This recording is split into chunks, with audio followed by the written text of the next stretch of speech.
இந்த வாடிப்பட்டி நகரில் எத்தனையோ இன்றளவுக்கு அப்பாலும் கட்சியில் இருந்து சம்பாதித்து எங்கெங்கேயோ சென்றவர்கள் மத்தியில் கட்சியை கண் இமை போல் காத்து கட்சிக்காரர்களை தன்னுடைய குடும்பமாக பாவித்த நம்முடைய நகர்கழக செயலாளர் அண்ணன் அவர்களையும் மற்றும் இந்த நோட்டீஸில் இருக்கும் அனைவரையும் வருக வருக என வரவேற்று இன்று நடைபெற்றுக் கொண்டிருக்கும் இந்த வாடிப்பட்டியில ஒரு பிரம்மாண்டமான மாநாடா பொதுக்கூட்டமாங்கிற அளவுல சிறப்பாக நடத்திருக்க அந்த மாசானமா அவருடைய மனைவி டாக்டர் அவர்களுக்கு அவர் வக்கீல் அவர்களுக்கு மீண்டும் ஒரு முறை நன்றியை தெரிவித்துக் கொண்டு இந்த பேரூராட்சியில் சென்ற முறை தலைவராக இருந்த ஒருவர் இன்னைக்கு நல்லா யோசித்து பாருங்க.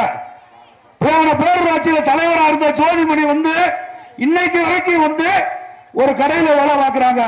ஆனா இன்னைக்கு பேரூராட்சியில எம்பிட்டு கொள்ளையடிச்சுக்கிட்டு இருக்காங்க. இன்னைக்கு பேரூராட்சியில அதிகமான தமிழ்நாட்டில் எங்கேயுமே வரி கிடையாது. அந்த அளவுக்கு சேவம்பட்டி பேரூராட்சியில வரி, தண்ணி வரி கூட இருக்கு, வீட்டு வரி, கரண்ட் பில்லு. நாங்க ஜோதிமணி தலைவராக இருக்கப்ப எந்த வரியும் உங்களை கூப்பிட்டாங்களா? நல்லா சிந்திச்சு பாருங்க. தலைவருடைய இப்ப இருக்க தலைவருடைய பொருளாதாரம் தான் கூடி இருக்கு, மக்களுடைய வளர்ச்சி கூடல. ஜோதிமணி பேரூராட்சி தலைவர் ஜோதிமணி இன்றைக்கு ஒரு கடையில வேலை பார்க்கிறாங்க. அம்பிட்டு ஒரு எளிய கட்சியில இருந்து அதிமுக. அதிமுக ஏழைகளின் கட்சி. இந்த ஏழைகள் கட்சியில ஒருத்தவங்க தலைவராக கொண்டு வந்தாலும் அவங்க எங்க வந்தாங்களோ கிடுத்து அங்கேயே போயிட்டாங்க. பாருங்க, ஜோதிமணி அந்த கடையில வேலை பார்த்துக்கிட்டு இருக்காங்க. ஆனா இன்னைக்கு இருக்க பேரூராட்சி தலைவர் பல கோடி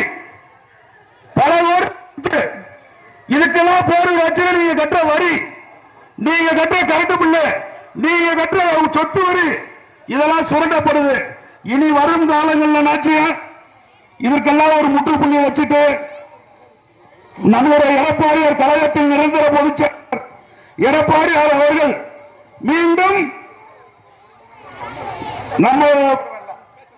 முதல்வராவதற்கு நீங்கள் எல்லாம் பெருவாரியாக இரட்டை இலை சின்னத்தில் வாக்களிக்கணும்.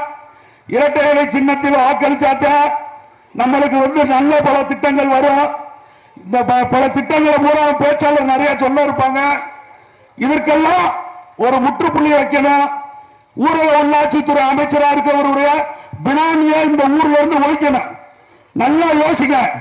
இந்த ஊரக உள்ளாட்சித்துறைக்கு பினாமியா இருக்கவரு இந்த ஊர்க்காரரு. இந்த ஊர்க்காரனால உங்களுக்கு எந்த நன்மையும் கிடையாது.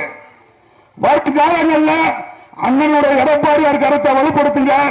மாசான கட்சியை சிறப்பா வச்சிருக்காரு. மீண்டும் ஒரு முறை நன்றி தெரிவிச்சு வாய்ப்புக்கு நன்றி கூறி விடைபெறுகிறேன். நன்றி, வணக்கம்.